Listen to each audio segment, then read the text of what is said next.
اعوذ باللہ من الشیطان الرجیم، بسم اللہ الرحمن الرحیم۔ تمام ناظرین کو، سننے والے کو السلام علیکم جناب محترم۔ یہ دیکھیں، یہ سید محمد یونس صاحب جو یہ مقدس اوراق جمع کر رہے ہیں، انہوں نے یہ ایک قرآن مال بنایا ہے اتنا عظیم الشان۔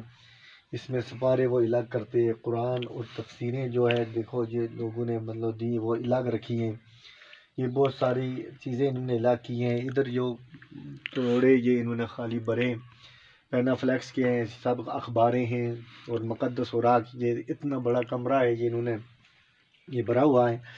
تو ہم سب لوگوں کو چاہیے، میں بھی ان کے ساتھ انشاءاللہ، یہ میرے پاس آتے رہتے ہیں، میں بھی ان کے ساتھ تعاون کرتا ہوں اور بھی انشاءاللہ آگے بھی کروں گا۔ لیکن آپ تمام بالخصوص علماء حضرات سے گزارش ہے کہ آپ لوگ بھی ان سے یہ تعاون کریں۔ یہ مقدس اوراق دیکھو، قرآن ایک اتنی مقدس کتاب ہے جو قیامت کی صبح تک اس کے مقابل میں کوئی کتاب آ نہیں سکتی ہے، تو لوگ اس کا احترام نہیں کرتے ہیں۔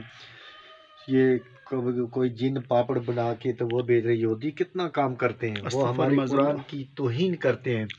دیکھو ابھی وہ پہلے ہمارے پاس وہ گھی آتا تھا نا، تو وہ ٹین کے اندر ہوتا تھا، وہ ہم اپنا برتن لے کے جاتے تھے وہاں سے لیتے۔ اب انہوں نے وہ پیکٹ کے اندر اس میں لکھا جی اسلام آباد، تو قرآن میں آتا ہے ان الدین عند اللہ الاسلام، تو اسلام کے نام پہ یہ ہمیں اتنا جو ہمارے ساتھ کر رہا ہے، ہمارے قرآن کی بے حرمتی کر رہا ہے، اور ہم لوگ ان کے ساتھ شامل ہیں۔ ہمیں پینا فلیکس بناتے ہیں، یہ بناتے ہیں، اور ان کو بعد میں پھینک دیتے ہیں، اٹھاتے نہیں ہیں، ان کو اتار کے رکھتے نہیں ہیں۔ تو پھر یہ بہت مطلب ہے کہ قرآن پاک کی بے حرمتی ہے۔ اللہ تبارک و تعالی ہمیں قرآن کی خدمت کرنے کی توفیق عطا فرمائے، اور تمام علماء حضرات سے گزارش ہے کہ ان کے ساتھ تعاون کریں۔ ہم سب ان کے ساتھ تعاون کرنے والے ہیں۔ یہ دیکھو کتنے قرآن انہوں نے جمع کیے ہوئے ہیں، لوگ ایسے ہی مطلب پھینک دیتے ہیں۔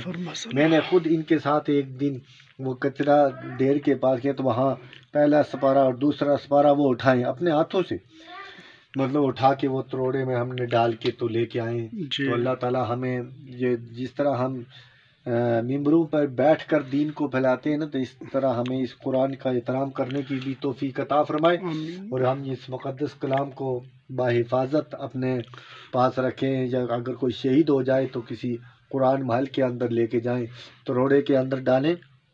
اور یہ آتے رہتے ہیں ہر مسجد میں، جہاں جاتے ہیں تو یہ تروڑا ہو تو وہ اٹھا کے لے آتے ہیں۔ اللہ تبارک و تعالی ہمیں قرآن کی خدمت کرنے کی توفیق عطا فرمائے، اور قرآن کے ساتھ محبت کرنے کی توفیق عطا فرمائے۔ آمین بجاہ نبی الکریم۔